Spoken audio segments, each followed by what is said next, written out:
नमस्कार दोस्तों, मैं हूँ राज और आप देख रहे हैं हाईवे 33।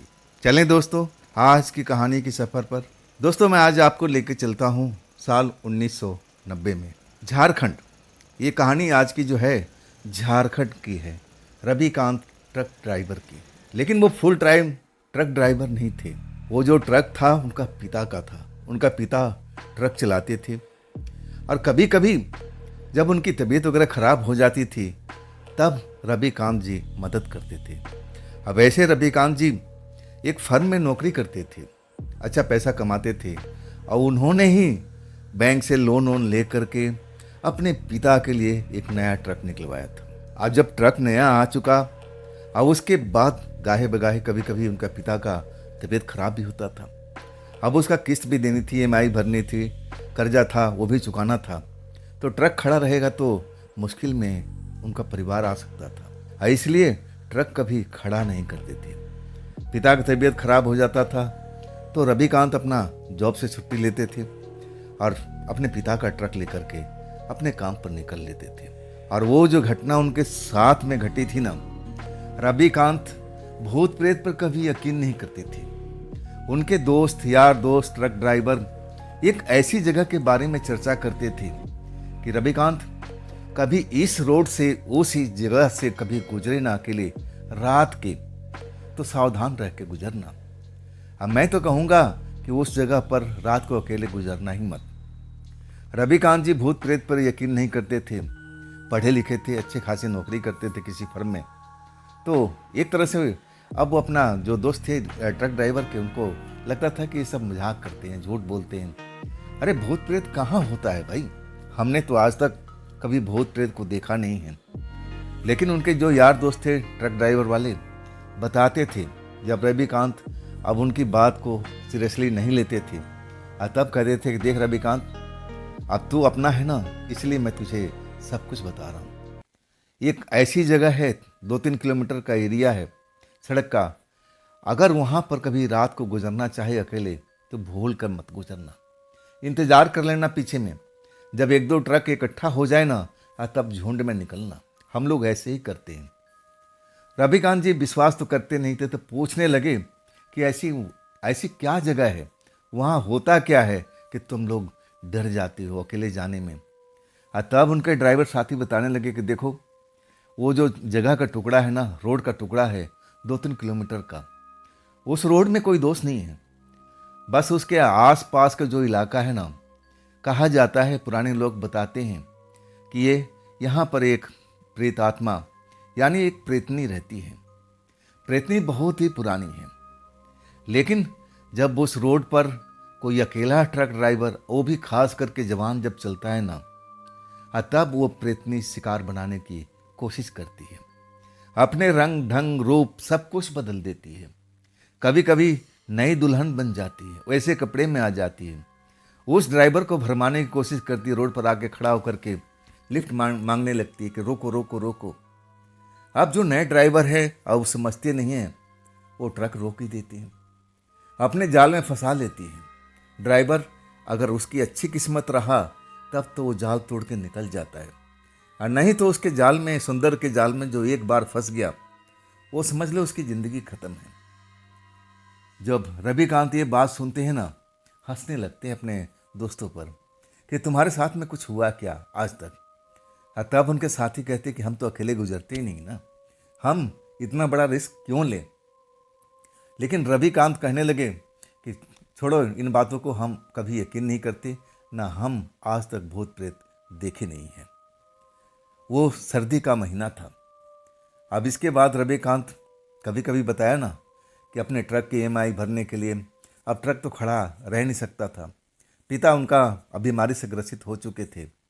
अब एक तरह से मजबूरी में ट्रक ड्राइवरी रविकांत को कभी कभी करना पड़ता था। जब उनके पिता स्वस्थ हो जाते तो खुद ही ट्रक चलाते थे, तब उनको परवाह नहीं होता था।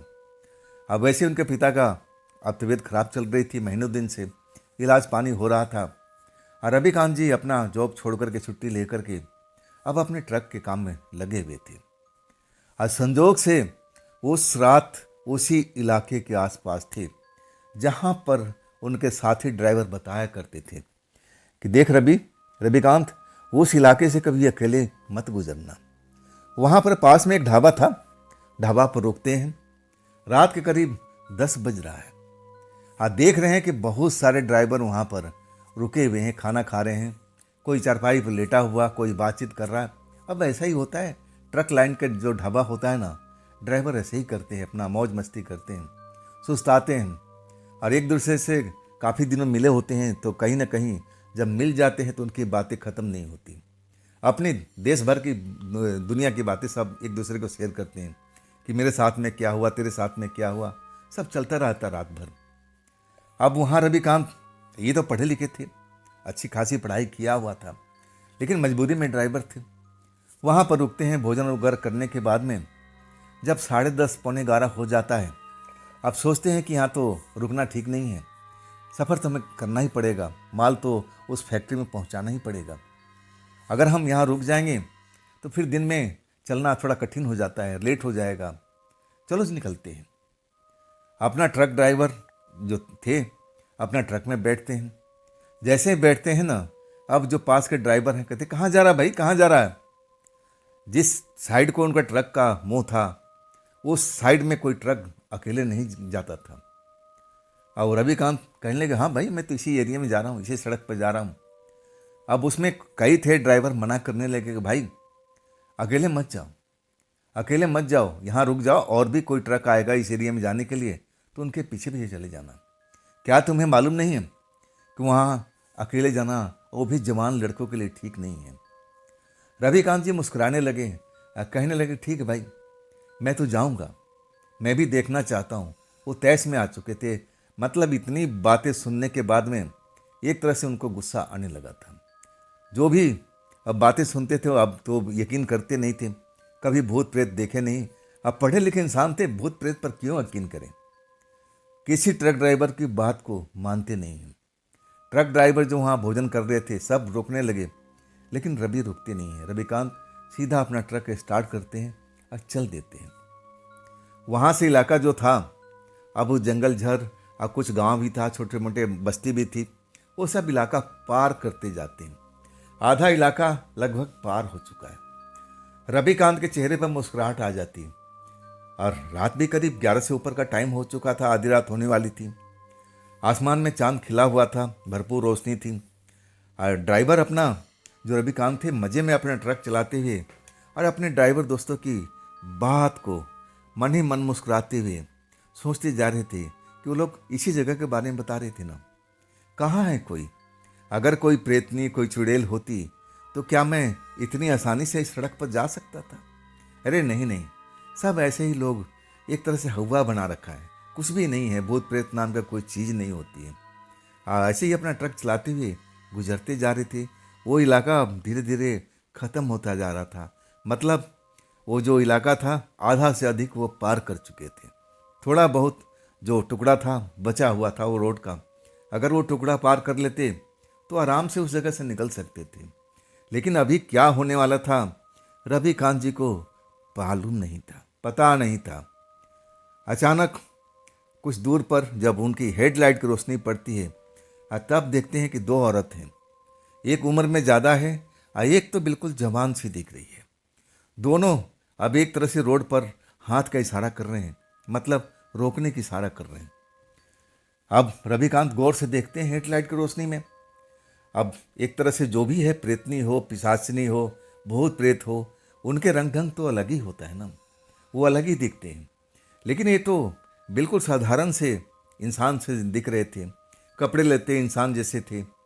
वो जब तक वहाँ पहुँचते हैं, जब अपना ब्रेक लगाते हैं तो दोनों औरतें यानी बूढ़ी औरत और वो जवान लड़की उनके खिड़की के पास में आ जाती है। लड़की तो कुछ नहीं बोलती, उसका चेहरा घबराया हुआ था, डरा हुआ था। अब बूढ़ी औरत की आंखों में अब आंसू सा निकल रहा था। रिक्वेस्ट करने लगी रविकांत से कि बेटा तुम इसी साइड में जा रहे हो ना, ये काम करो, मेरी बेटी को बिठा लो। रविकांत सोचने लगे कि आखिर बात क्या है भाई, कोई झगड़ा फसाद होगा तो मैं तो इनको बिठाऊंगा नहीं। कहने लगे कि अम्मा बात क्या है, क्या बात है, आप कुछ बताओगी तभी तो मैं आपकी मदद करूंगा।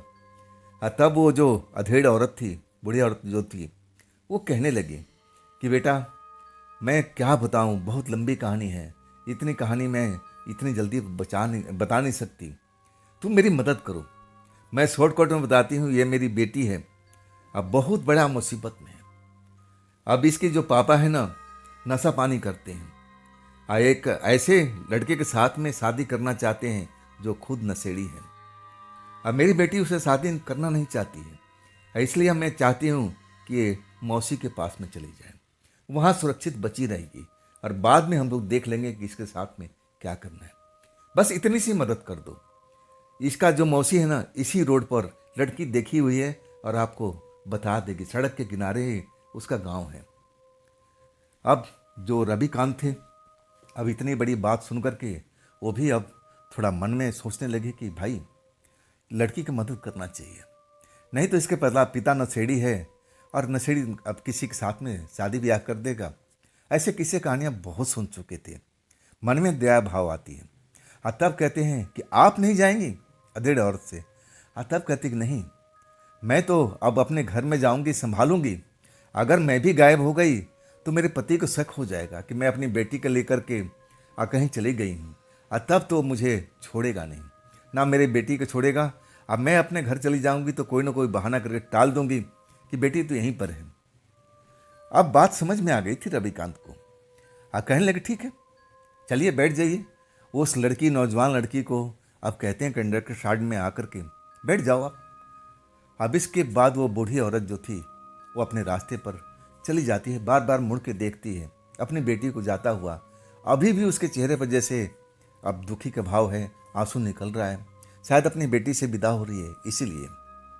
अब इसके बाद जो रविकांत है ना, ट्रक ड्राइवर थे, अब अपना रोड पर ध्यान देने लगे।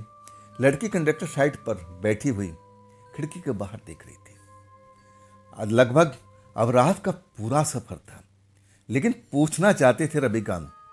सड़क के अब ध्यान तो था, लेकिन बातचीत करने लगे, पूछने लगे कि आप थोड़ी बहुत अपने बारे में जानकारी दीजिए।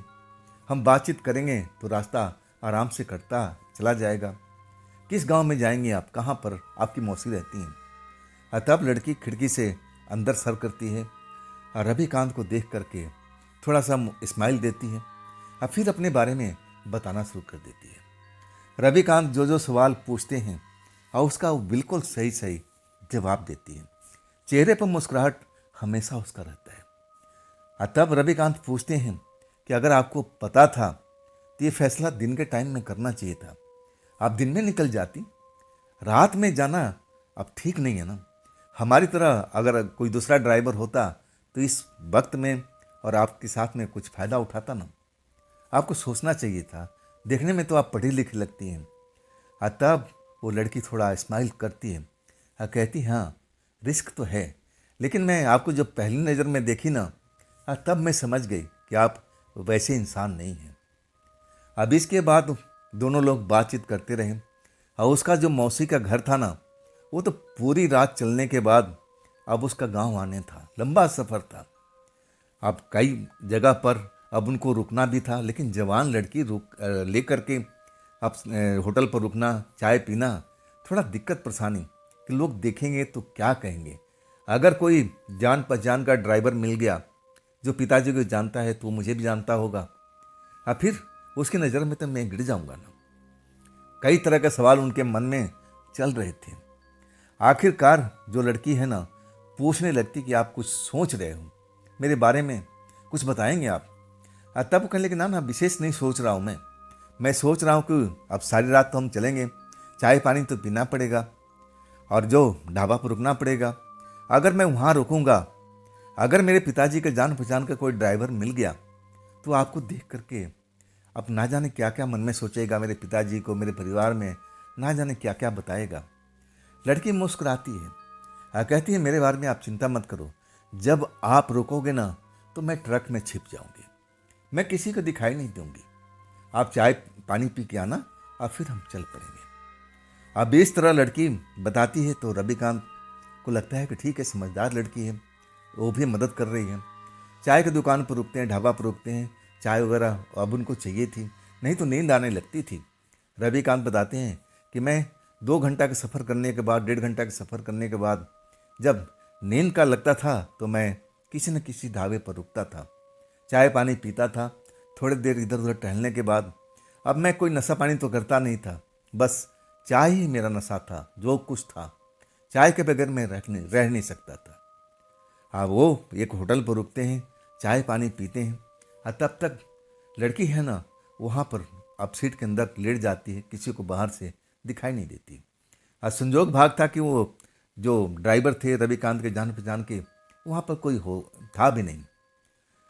जो सफ़र था रात भर चलता रहा। आधी रात से ऊपर का जो सफ़र था वो कट चुका था।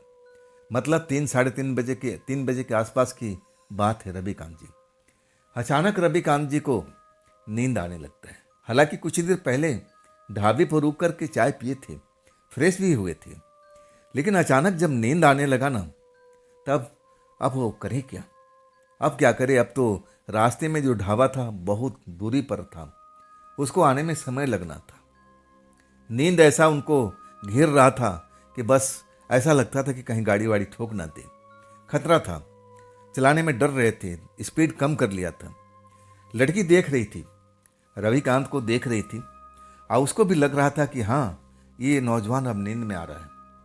और तब वो कहती है कि देखिए, अगर आपको नींद आ रही है ना, तो ऐसा क्यों नहीं करते, कोई अच्छी जगह देख करके अपना ट्रक को रोक दीजिए, थोड़ा सा आप आराम कर लीजिए, और फिर जब आपकी नींद पूरी हो जाएगी तो आप चल पड़ेंगे।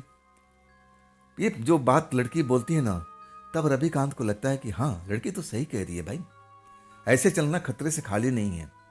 मैं नींद में चलूंगा, कहीं ना कहीं मेरे से गलती हो जाएगी। इससे बढ़िया है कि खतरा नाम मोल लेकर के अब मुझे किसी जगह पर रोक देना चाहिए। अब फिर लड़की उस काम में मदद करती है। एक पेड़ के पास में काफ़ी जगह होता है, और तब रविकांत को बोलती है देखिए, जगह बड़ा है, ट्रक आपका आसानी से इस जगह पर खड़ा हो जाएगा, और ट्रक का रुकावट भी नहीं बनेगा, रोड खाली रहेगा, सड़क आप ट्रैफिक चलता रहेगा, कोई हमारे ट्रक का नुकसान नहीं होगा। रविकांत देखते हैं तो वाकई में अच्छी जगह है, खुला इलाका है, और एक बड़ा सा विशाल पेड़ है बगल में। वो जगह देखते हैं, और फिर अब उसी जगह पर अपना ट्रक को पार्किंग कर देते हैं। पार्किंग करने के बाद में अब इतनी बड़ी जगह नहीं थी कि उसमें अब 2 आदमी सो पाए। एक आदमी बैठ सकता था और एक आदमी सो सकता था। ये तो 2 लोग थे, और थके हुए थे। अब इनको नींद तो आ रही थी रविकांत को, लड़की की तो आंखों में नींद नहीं थी। लड़की कहने लगी कि आप सो जाओ, आप मेरी चिंता मत करो। लेकिन कहने लगे कि आप भी तो सफ़र कर रही हैं, काफ़ी देर सफ़र करते हो गया, आपको तो आदत भी नहीं होगी इतनी सफ़र करने की ट्रक में, आप आराम कर लीजिए, मैं बैठे बैठे सो जाऊंगा। लेकिन लड़की कहती नहीं, आप मेरी चिंता मत करो, मैं अपने आप को जैसे भी है मेंटेन कर लूँगी, आप आराम कीजिए, आपको नींद की आपकी सख्त ज़रूरत है। आखिरकार लड़की जो है रविकांत को मना लेती है कि आप लेट जाइए, हाँ, मैं इतनी सी जगह में मेरे लिए काफ़ी है। अब छोटी सी जगह में जो कंडक्टर साइड होता है वो लड़की बैठी होती है, और रविकांत तो उसकी तरफ में पैर कैसे करें भाई, लड़की जात है, तो उसकी तरफ अपना सर करके लेट जाते हैं। छोटी सी जगह में अब जैसे तैसे एडजस्ट करके आखिरकार रविकांत नींद में डूब जाते हैं। लेकिन उनको आभास होता है कि जैसे मैं नींद में गया ना, जैसे मेरे सर को कोई मालिश कर रहा है, ऐसा कोई मेरे बालों में उंगलियां फिरा रहा हूँ। अब उनको एक तरह से आनंद आने लगा था। अब बीच में उनकी एक बार नींद भी खुली ना, तो आंखें खोल के देख लिए थे। नींद गहरी थी, झटके से आंख खुली थी। उनको लगा कि ये लड़की मेरे बालों में उंगलियां क्यों फिरा रही है, मेरे को चंपी क्यों कर रही है। ना ना, ऐसा ठीक नहीं है। आंखें खोलते हैं, लड़की उन पर झुकी हुई है, मुस्कुरा रही है। जब आंखें खोल के देखते हैं, अब कुछ बोलना चाहते हैं कि ना ना ऐसा मत करो, आप ऐसा मत करो, लेकिन उनके जुबान हिलते नहीं। अब फिर उनको ऐसा लगता है कि नींद के आगोश में अब चले गए। अब ऐसा महसूस होता है कि मैं उसी लड़की के साथ में आराम से बैठा हुआ हूँ, और एक तरह से मैं बिल्कुल नज़दीक में हूँ, और वो लड़की मुझसे प्यार करने की कोशिश कर रही है। रविकांत जी की अचानक नींद खुल जाती है, हड़बड़ा कर उठ के बैठ जाती है, और देखते हैं उस लड़की को तो देखते रह जाते हैं। वैसे भी खूबसूरत लड़की थी, जवान थी। अब उसके बाल जो बंधे हुए थे, अपना बाल वाल सब खोल दिया था, बाल जैसे हवा से लहरा रहे थे। अब उसके चेहरे पर एक चमक भी थी, आंखें बिल्कुल अब जैसे मस्तानी सी दिख रही हो, आंखों में एक नशा सा दिख रहा था। जब देखते हैं रविकांत जी, वो भी जवान थे, 26 साल की उम्र थी।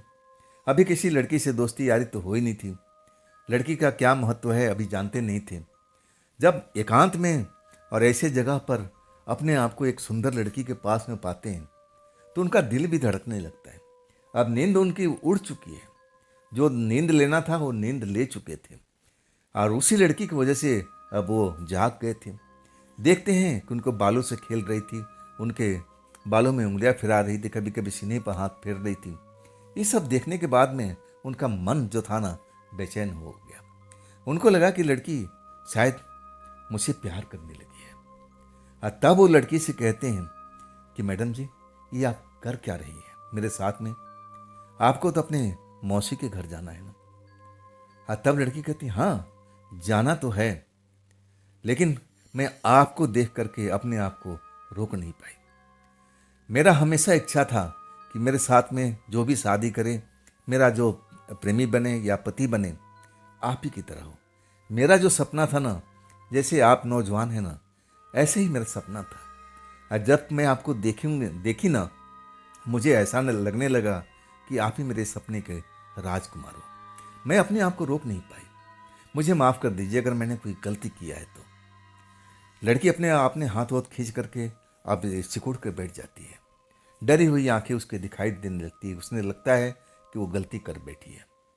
अब इस पोजीशन में देख करके रविकांत जी मुस्कुरा पड़ते हैं। कहते हैं, अरे नहीं नहीं, मैं आपको डांट नहीं रहा हूँ, बस मैं पूछ रहा था। और आखिरकार नौजवान भी थे, उनके दिल भी धड़क रहा था, उनके भी अरमान थे। अब इतना नज़दीकी मामला होता है तो अपने आप पर वो भी कंट्रोल नहीं कर पाते, बाहों में भर लेते हैं। और तब लड़की कहती कि एक मिनट रुकिए, ये सब करने से पहले आप मेरे से एक वादा कीजिए। रविकांत जी अब मोशन में थे, एक तरह से प्रेम करना था लड़की के साथ में, और लड़की बस रोक देती है, रुकिए रुकिए, पहले मुझसे एक वादा कीजिए। रविकांत कहने लगे, हाँ हाँ जो कहिएगा हम कर लेंगे, बताइए क्या करना है। और तब लड़की कहती है कि आप वादा कीजिए कि आप मेरे को अपने घर में रखेंगे। आप वादा कीजिए और तभी मेरे साथ में प्रेम कीजिएगा। जब तक वादा नहीं करेंगे मैं आपको अपने नज़दीक आने नहीं दूंगी। अब रविकांत जी आधे अधूरे में थे, एक तरह से मूड बिगड़ा हुआ था। अब वो सोचने लगे कि आखिर मैं करूं तो क्या करूं। अरे लड़की है, बोल देंगे, हो जाएगा, ये तो अपने मौसी घर जा रही है ना, तब देखी जाएगी। मैं कौन सा इस रोड पर बार बार चलता हूँ।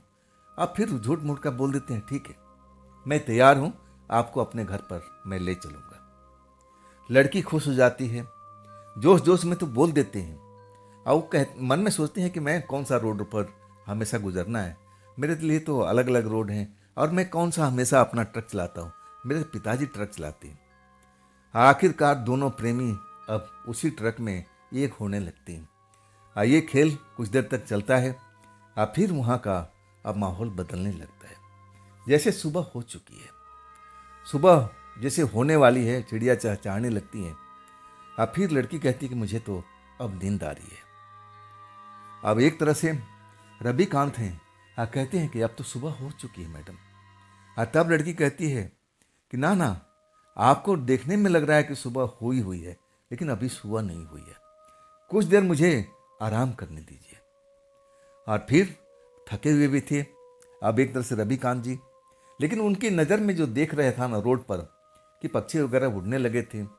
अब उनके पास उस टाइम घड़ी नहीं थी कि समय का अनुमान कर सके। उनको लगा कि सुबह तो हो चुकी है, लेकिन लड़की का कहना था कि नहीं अभी सुबह नहीं हुई है, आपको देखने में लग रहा है कि सुबह हुई है। और उसके बाद लड़की को लिटा देते हैं और खुद स्टीयरिंग पर अब जो सीट होता है उस पर बैठ जाते हैं कि चलो लड़की आराम से अपना नींद थोड़ी देर पूरी कर ले। स्टीयरिंग पर बैठे बैठे कब वो सो जाते हैं उनको कुछ पता ही नहीं होता है। और जब उनकी आंख खोलती है ना तो पास से ट्रक गुजर रहा है। अब कुछ ना कुछ वाहन रोड से गुजर रहे हैं जिसकी आवाज़ सुनाई दे रही है, हॉर्न सुनाई दे रहा है। और तब उनकी आंख खुलती है। जैसे ही आंख खुलती है तो पहले अब देखते हैं लड़की के साइड में जिस बेंच पर मैंने सीट पर लड़की लेटी हुई थी, वो सीट तो खाली था, वहाँ कोई था ही नहीं। तब लगने लगा कि लड़की कहीं बाथरूम वगैरह गई होगी फ्रेश होने के लिए, चलो थोड़ी देर इंतज़ार कर लेते हैं। इंतज़ार करते रह गए। 10 मिनट, 15 मिनट, आधा घंटा, लेकिन लड़की लौट के नहीं आती है। कहाँ गई वो तो जाने भी नहीं थे, वो तो सो रहे थे। इसके बाद ट्रक से उतरते हैं नीचे, आस पास का इलाका देखने लगते हैं कि आखिर लड़की गई है वो तो कहाँ गई होगी। झाड़ियों में गई होगी बाथरूम करने के लिए, तो अब तक तो आ जाना चाहिए। और उस लड़की ने जो नाम बताया था उसकी नाम ले ले करके पुकारने लगे कि भाई लड़की, अब यहाँ पर इसके मौसी के घर जाना है और अभी तो दूर है, मैं अब कहाँ ढूंढे इसको। एक तरह से परेशान हो गए थे। जवान लड़की थी, अब उसे एक तरह से प्रेम भी किए थे रात के टाइम में, और दोनों की सहमति से ऐसा हुआ था। अब एक तरह से उसको ढूंढने में बहुत सारा टाइम अब लगा देते हैं, इधर उधर जहाँ जहाँ उनको शक होता है कि यहाँ हो सकती है, लेकिन जब नहीं मिलती है तो मन थोड़ा उदास हो जाता है। लेकिन ढूंढने का कोई अब कोर कसर बाकी नहीं रखा था। आखिरकार जब निराश हो जाते हैं, लड़की कहीं नजर नहीं आती है, और तब तक सुबह का बहुत सारा टाइम निकल चुका था। दिन का प्रकाश, सूरज का प्रकाश हर जगह फैला हुआ था, उजाला सा था, लेकिन लड़की का नामो निशान तक नहीं था। एक बार और राउंड मारते हैं, लड़की का नाम लेकर पुकारते हैं, लेकिन जब देख लेते हैं कि लड़की का अता पता नहीं है, और तब उनको लगने लगा कि मेरे ट्रक से उतर करके अब कहीं चली तो नहीं गई, किसी और ट्रक का लिफ्ट लेकर के। ये भी हो सकता है कि सुबह होने वाला था, कहीं वो डर गई होगी कि कहीं उसका पिता अब उसको ढूंढते हुए नहीं आ रहा। मन में इस तरह ख्याल बनाते हैं, और फिर जब लड़की नहीं मिलती तो मान लेते हैं कि शायद ऐसा भी हुआ होगा, और फिर अपने रास्ते चल पड़ते हैं। अब जहाँ जाना था उनका, फैक्ट्री में माल उतारते हैं, और उसके बाद अब उनकी वापसी थी। घर आते हैं, घर आने के बाद अपने देखते हैं पिता का हालत और वो बेहतर हो चुके थे। दवा इलाज चलने के बाद में अब स्वस्थ अब दिख रहे थे। तब उनके पिता कहते हैं कि ठीक है, अब आज से मैं ट्रक लेके जाऊंगा। लेकिन रविकांत कहते हैं कि नहीं पिताजी, अभी कुछ दिन आप आराम कर लीजिए, तब तक मैं ही ट्रक चलाऊंगा। लेकिन उनके पिता कहते कि नहीं, मैं स्वस्थ हूँ, घर पर बैठ कर मुझे अच्छा भी नहीं लगता। मेरी तो अब सारी ज़िंदगी रोड पर गुजर गई है, अब मुझे रोड पर चलना बहुत अच्छा लगता है। मैं तो यहाँ बोरियत फील करता हूँ, यहाँ मैं रहूँगा तो और बीमार पड़ जाऊँगा। पिता के जीत के आगे वो हार जाते हैं, तब पिता ट्रक लेकर के अपने सफ़र पर निकल जाते हैं। अब उनका जो परिवार था ना, कोई विशेष बड़ा नहीं था। अब उनकी एक बहन थी जो शादी ब्याह होकर के अपने घर गई हुई थी, और उस घर में बस अकेले ही थे रविकांत अपनी माँ के साथ में।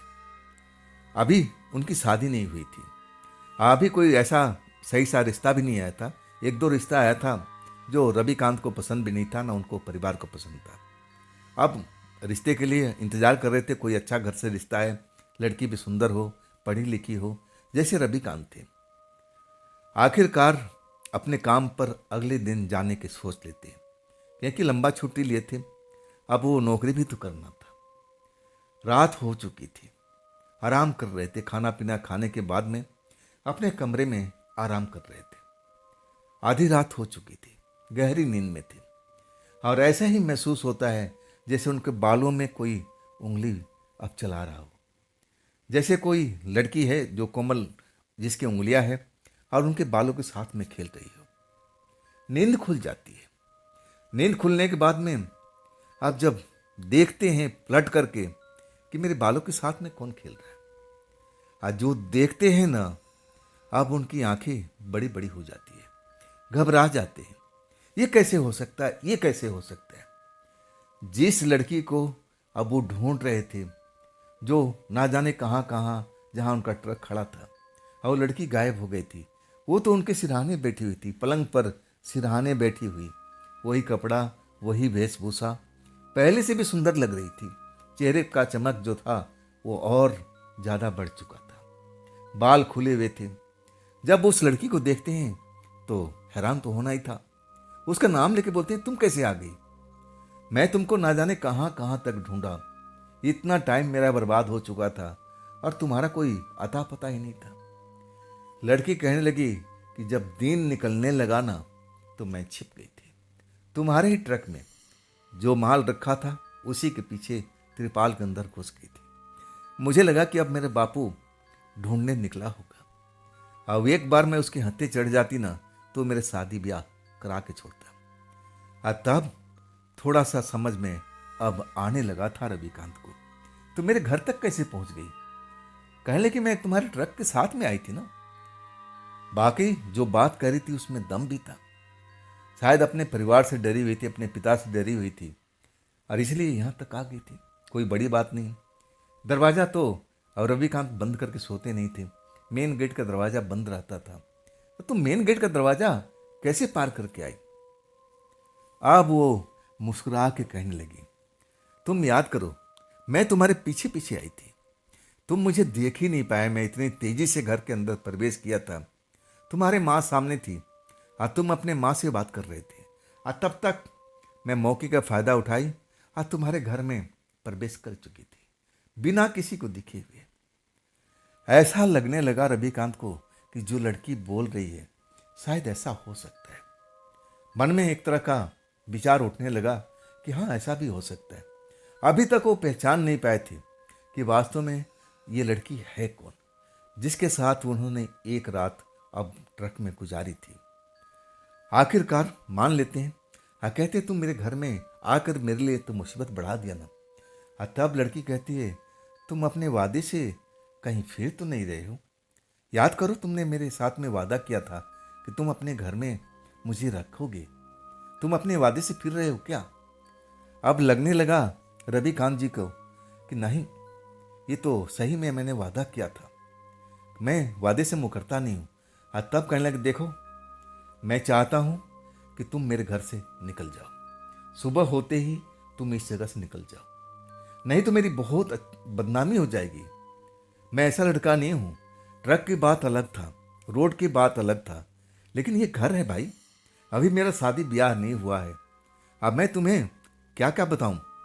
अगर तुम मेरे साथ में रहोगी, इस घर में रहोगी, तो लोग बाग ना जाने क्या क्या कैसे कैसे अफवाह उड़ाएंगे, जो मुझे पसंद नहीं है।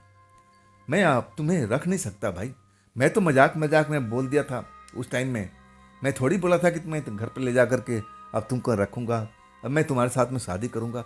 ऐसा तो मैंने कुछ नहीं बोला था। लड़की गुस्सा में होने लगी थी। कहने लगी, तुम अपने वादे से अब एक तरह से बदल नहीं सकते। तुमने मेरे साथ में वादा किया है, जो वादा किया है उसको निभाना पड़ेगा। मैं तुम्हारे घर के अंदर में रहूंगी, चाहे तुम जो कुछ भी कर लो, मैं इस घर से जाने वाली नहीं। अब रात एक तरह से उनके लिए, रविकांत के लिए बड़ा मुश्किल सा हो गया था। लेकिन वो लड़की जितना जल्दी गुस्से हुई थी उतनी जल्दी अब नॉर्मल सी हो गई थी। फिर रविकांत को ऐसे ऐसे अब बात करने लगी, हंसी मजाक करने लगी कि रविकांत जी अब एक तरह से उनका भी गुस्सा शांत हो गया था। पति पत्नी की तरह अपना बिस्तर पर अब वो लोग पड़े हुए थे और पूछते हैं रविकांत जी कि देखो, अगर तुम मेरे घर में रहोगी ना तो मेरे लिए बड़ा कठिनाई हो जाएगी। मेरा भी समाज है, बिरादरी है, तरह तरह का लोग अब उंगली उठाएंगे, जो आज तक मेरे घर में किसी के साथ नहीं हुआ। क्या तुम्हें ये पसंद आएगा? तब लड़की कहने लगी, भाई ये काम है, तुम कर सकते हो। मैं किसी को नज़र भी नहीं आऊँगी। मैं रात में तुम्हारे घर में तुम्हें नज़र आऊँगी और किसी को मैं नज़र नहीं आऊँगी। तब रविकांत कहने लगे, फिर दिन में क्या करोगी? मेरा इतना बड़ा गांव नहीं है। छोटी सी बात का कोई बात होती है ना तो पूरे गांव में फैलने में सेकंड नहीं लगता है। तुम तो अब अच्छी खासी लड़की हो, तुम अपने आप को छिपा कैसे सकती हो? लड़की कहने लगी, मेरी चिंता छोड़ो, मैं तुम्हें रात में सिर्फ नजर आऊंगी। अब ऐसा तो कर सकती हो ना, रात में मेरे साथ में तो हो सकती हो ना? रविकांत जी कहने लगे कि हाँ, लेकिन ज़्यादा दिन तक नहीं, क्योंकि कुछ दिनों के बाद में मेरी शादी ब्याह होने वाली है। आज समझ सकती हो, शादी ब्याह होने के मतलब मेरे घर में पत्नी आएगी, आज तब मेरे घर में तुम कैसे रह पाओगी? लड़की कहने लगी, तब की तब देखी जाएगी, लेकिन जब तक तुम्हारी शादी नहीं होती है तब तक तुम मेरा साथ दे सकते हो ना? लेकिन रविकांत कहने लगे, तुम छुपोगी कहाँ भाई? मेरी आँख, जो माँ की नज़रें हैं ना, वो बूढ़ी तो हो चुकी है, लेकिन नज़रें बहुत तेज है, वो दूर तक देख लेती है। इतना बड़ा मेरा घर भी नहीं है, कई बहुत सारा घर नहीं कि किसी न किसी घर में जाके छुप जाओगी। मेरे माँ हर घर में घूमती रहती है, साफ सफाई करती रहती है, आखिर तुम कौन से घर में छुपोगी? लेकिन लड़की कहने लगी, तुम मेरी चिंता मत करो, देखना सुबह होते ही मैं तुम्हें भी नजर नहीं आऊंगी और तुम्हें अपने घर में जहाँ ढूंढना हो ढूंढ लेना मुझे। रविकांत जी को लगने लगा कि चलो सुबह होगी देखी जाएगी। अब एक तरह से अभी सिद्धार्थ क्यों पालें, जब सुबह होगा कोई ना कोई फैसला करेंगे। सुबह होती है, माँ उनको आवाज़ देती, बेटा कब तक सोता रहेगा, उठ जा। रवि कांत जी अंगड़ाई लेके उठते हैं, अपने बगल में देखते हैं कि लड़की कहाँ है। लड़की थी नहीं। अपने पलंग के नीचे झांक के देखते हैं, वहाँ पर भी नहीं। अलमारी, अब वो भी सब कुछ देख लेते हैं, घर में नहीं है। माँ कहती, बेटा किसको ढूंढ रहा है। रवि कांत जी थोड़ा सहम जाते हैं, कहीं माँ को शक तो नहीं हो गया, कहीं माँ की नज़र में तो नहीं आ गई। तब लड़की थी नहीं।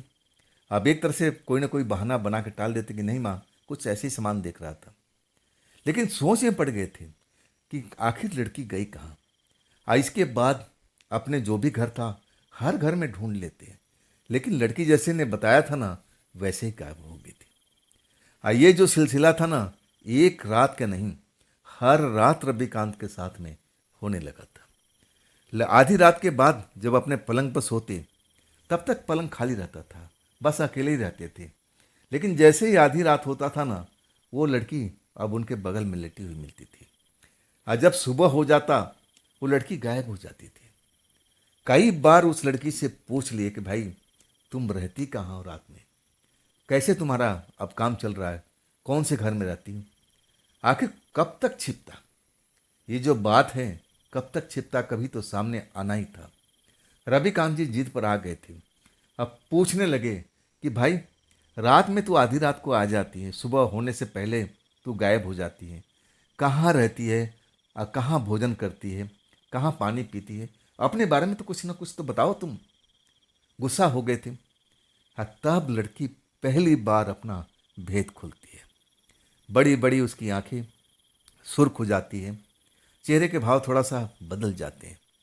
अब फिर कहती है कि अभी तक मुझे नहीं पहचाना कि मैं कौन हूँ। रविकांत जी जब उसका चेहरे का थोड़ा बदलाव देखते हैं तो सोचने पर मजबूर हो जाते हैं, और डर तो अभी तक नहीं लगा था, लेकिन जब उसके भाव भंगिमा बदलने लगता है, तब कहते हैं कौन हो तुम, कौन हो तुम। लड़की हंसती है। आधी रात का वक्त है, लड़की हंसती है। उनको लगा कि अगर लड़की इतनी तेज हंसेगी तो माँ कहीं जग जग ना जाए। माँ दरवाजे पर आके पूछ सकती है कि घर के अंदर कौन सा लड़की है भाई, किसको तू लेकर के लेटा हुआ है। अब एक तरह से जो रविकांत जी डर जाते हैं, कहते हैं मैडम धीरे से, ज़्यादा जोर से मत हंसो। तब वही लड़की जोर जोर से और हंसने लगती है, और हंसते हंसते कहती है कि अभी तक नहीं पहचाना कि मैं कौन हूँ।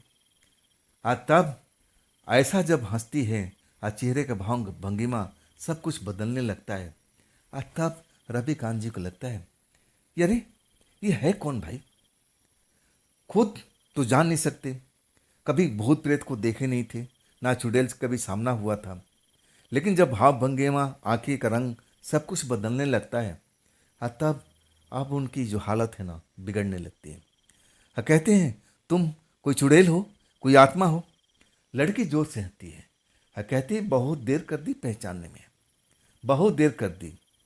और इसके बाद अपने आप बताती है कि मैं एक प्रेतनी हूँ। उस रोड से जो भी गुजरता है नौजवान, मैं उसका पीछा करती हूँ, कोई ना कोई ड्रामा करके अब मैं उसका साथ अब आ जाती हूँ। कई बार तो मैं उसी जगह पर नौजवान को ले जाती हूँ, रात गुजारती हूँ, फिर मैं उसका खून पी जाती हूँ।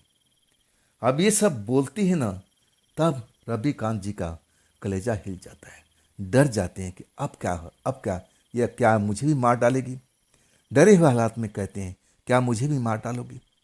तब लड़की हंसती कहती है नहीं नहीं, मैं तुमसे प्यार करने लगी हूँ, वाकई में मैं रियल प्यार करती हूँ।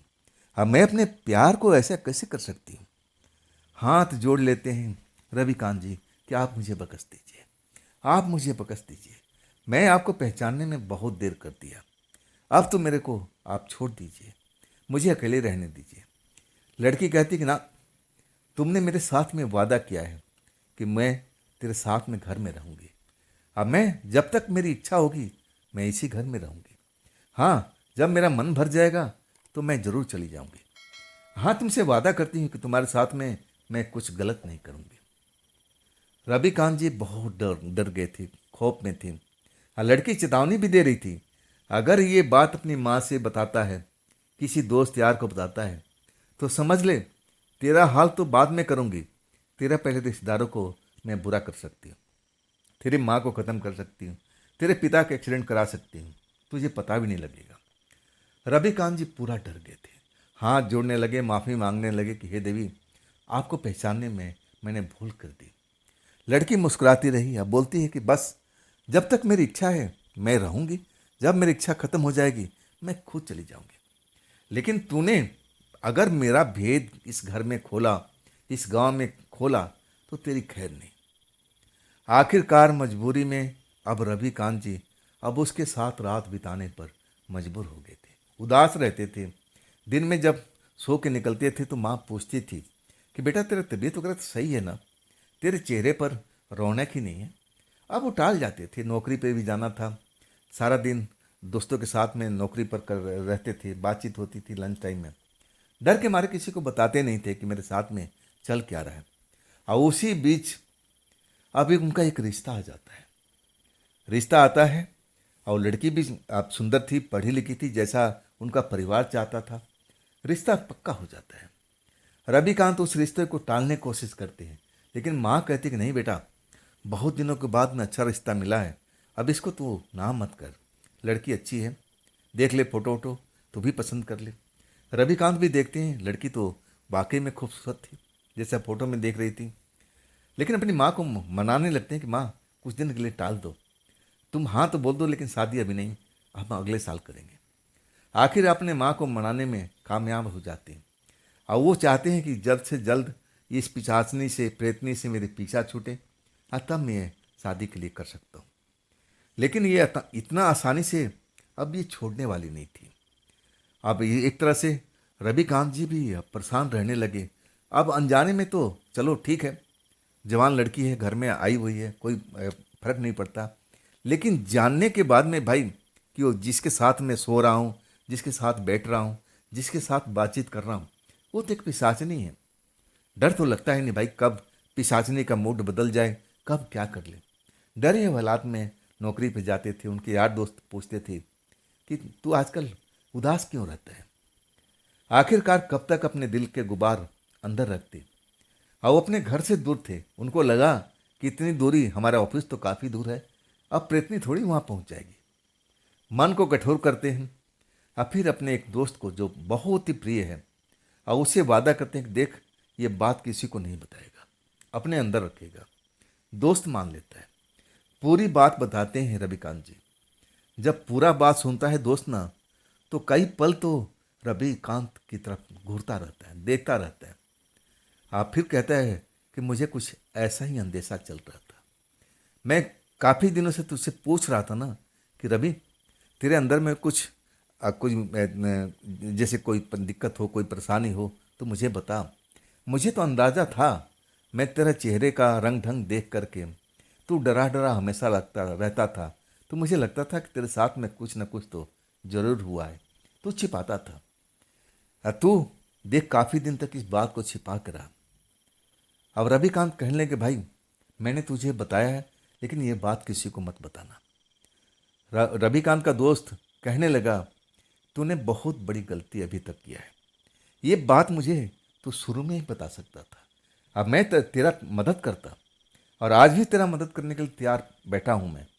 चल मेरे साथ में शाम के, जब ऑफिस ख़त्म होता है ना, तब मैं अपने मामा जी के पास में लेकर चलूँगा। मामा जी तंत्र मंत्र का जानकार हैं और ऐसा केस बहुत सारे हैंडल कर चुके हैं, तू चिंता मत कर। डर जाते हैं रविकांत, कहते कि नहीं नहीं, अगर हम तंत्र मंत्र के कराने जाएंगे और वो प्रेतनी को पता लग जाएगा, मेरी माँ को मार डालेगी, मेरे पिता को एक्सीडेंट करा देगी। तब उनका दोस्त कहता है कुछ भी नहीं होगा, मेरे पर विश्वास रख। वो तुझे डरा रही है, तुझे डरा के अपने बस में किए हुए है। अगर करना होता ना तो कभी का कर चुकी होती। तू देर मत कर, मेरे साथ में ऑफिस ख़त्म होती है, मेरे घर पर चलना, और वहाँ से थोड़ी दूर पर मामा जी का घर है। अब एक तरह से रविकांत जी थे ना, डरे हुए थे। उनको लगता था कि मैं तंत्र मंत्र कराने गया तो मेरे साथ में, परिवार के साथ में कुछ बुरा ना हो जाए। डरे हुए थे, लेकिन आखिरकार हिम्मत करते हैं, अपने दोस्त के साथ जाते हैं और अपने मामा जी का पास लेके जाता है उनका दोस्त। रविकांत जी अपने मुंह से सारा कुछ बयान करते हैं और सब सुनने के बाद में जो उनके मामा जी यानी तांत्रिक थे, अब अधेड़ से वो ऊपर थे, यानी बुजुर्ग कहना ठीक रहेगा। और वो हंसने लगे, हंसते हंसते बोलते हैं, तुझे वो पागल बना दिया। अरे उसमें तो इतनी शक्ति है कि वो सेकंडों में ना जाने क्या कर दे। वाकई में वो प्रेतनी है, लेकिन ऐसी नहीं है कि तेरा खून पी जाएगी और तेरी माँ को मार डालेगी। वो है प्रेतनी, लेकिन एक अच्छी प्रेतनी है। तेरे पर वो रिझ गई है। जो मैं देख रहा हूँ, जो तूने बताया, और तेरे में सुगंध मैं सूंघा हूँ, और तब उसकी तस्वीर मेरे सामने में आ गई है। मामा जी हंसते हुए कहते हैं, वो तुझे पागल बना रही है, अपने आप को खतरनाक प्रेतनी बता रही है, लेकिन ऐसा स्वभाव के नहीं है। प्रेतनी का भी कई कैटेगरी होता है, और उस कैटेगरी में नहीं आती खतरनाक वाली में। एक भोली भाली और लोगों से प्यार करने वाली है। अब तू इससे प्यार करने लगा है, चल ठीक है, लेकिन ये तेरा नुकसान कभी नहीं पहुंचाएगी, ना तेरे परिवार को पहुंचाएगी, लेकिन है तो प्रेतनी। तब ऐसा लगने लगा रविकांत को कि ना, है तो प्रेतनी ना, चाहे कुछ भी हो जाए, आप अगर आप इसको हटा सकते हैं हमारे घर से, मुझसे दूर कर सकते हैं तो कर दीजिए। मामा जी कहने लगे कि हाँ, मैं आराम से कर सकता हूँ। फिर जंतर मंत्र कुछ देते हैं कि गले में पहन ले, और कुछ पानी भी पढ़ के देते हैं, कुछ चावल के दाने देते हैं, और कहते हैं अपने घर में चारों तरफ छिड़क देना, जल हर तरफ छिड़क देना। ये जो मैं तेरे को तंत्र दिया हूँ, अब एक शक्ति दिया हूँ जो गले में अब एक तरह का माला था, अब पहन कर रखा कर, और देखना वो कुछ भी तेरा बिगाड़ नहीं पाएगी, और वो तुझे कुछ भी नहीं कर पाएगी। तू जितना चिंता कर रहा है कि अब मैं तंत्र मंत्र के पास में आया हूँ, तांत्रिक के पास में आया हूँ, तो मेरे साथ में कोई गेम कर देगी, मेरे माता पिता को नुकसान पहुँचा देगी, ऐसी नहीं है वो। डर तो लग रहा था रविकांत को, जैसे उसने बोला था कि मैं तुम्हारे माँ को मार डालूंगी, तुम्हारे पिता के एक्सीडेंट करा दूंगी, ट्रक चलते हुए पता भी नहीं लगेगा। डरना तो स्वाभाविक था, लेकिन जब उस दोस्त के मामा जी यानी तांत्रिक बाबा जो बताते हैं, तब थोड़ा उनको चैन पड़ता है। आखिरकार जब अपने घर जाते हैं ना, अब माँ को थोड़ी बताते हैं कि ऐसा ऐसा मेरे साथ में हुआ है। अब एक तरह से अपना पलंग पर सोते हैं। जब आधी रात हो जाती है ना, तब वो जागते हैं। जागने के बाद में देखते हैं कि मेरे बगल में लड़की है कि नहीं, लेकिन वो लड़की थी नहीं। मतलब जो तांत्रिक बाबा बोले थे, सही बात बोले थे कि जो तू ये सारे अब तंत्र मंत्र कर लेगा, चावल के दाने घर में बिखेर देगा, जो पढ़ा हुआ जल हर जगह छिड़क देगा, ये गले में माला है, अभी इस मालिक के पास में कोई तंत्र मतलब कोई भूतनी मंत्र ऐसा कुछ काम नहीं करेगा, ये शक्तिशाली है। इसके बाद में सही में उस जो प्रेतनी थी, अब रविकांत का पीछा छूट गया था। अब बहुत दिन तक दहशत में रहे थे। शादी वादी किया, लेकिन 1 साल के बाद में जब मन से पूरा डर निकल गया, ये बात अपने माता पिता को कभी नहीं बताया। बस उनका वो दोस्त और वो तांत्रिक, ये जो दोस्त थे ना, उन्हीं ने ये कहानी मुझे शेयर किया है। उनका नाम है अशोक। अशोक जी, वो भी अब एक तरह से पढ़े लिखे इंसान थे, और रविकांत जी के साथ में एक ही ऑफिस में काम कर। तो दोस्तों, ये थी आज की कहानी अशोक जी की भेजी हुई है। ये कहानी आपको कैसी लगी, कमेंट में ज़रूर बताइएगा। हाँ दोस्तों, अगर आपके पास भी ऐसी कोई घटना है, कोई कहानी है जो आप मुझे भेजना चाहते हैं, तो आप मुझे इंस्टाग्राम पर, मेरे व्हाट्सएप नंबर पर, मेरी मेल आईडी पर अपनी कहानी को ज़रूर शेयर कीजिएगा। हाँ दोस्तों, ये भी चैनल आप ही का है, तो इसको भी अपना प्यार दीजिए, लाइक कीजिए, सब्सक्राइब कीजिए, अपने दोस्तों को शेयर कीजिए, और हाइप वाले बटन को ज़रूर दबाइएगा। तो दोस्तों, फिर हम मिलते हैं कल इसी चैनल पर और इसी समय पर। आप लोग अपना ख्याल रखिएगा। नमस्कार।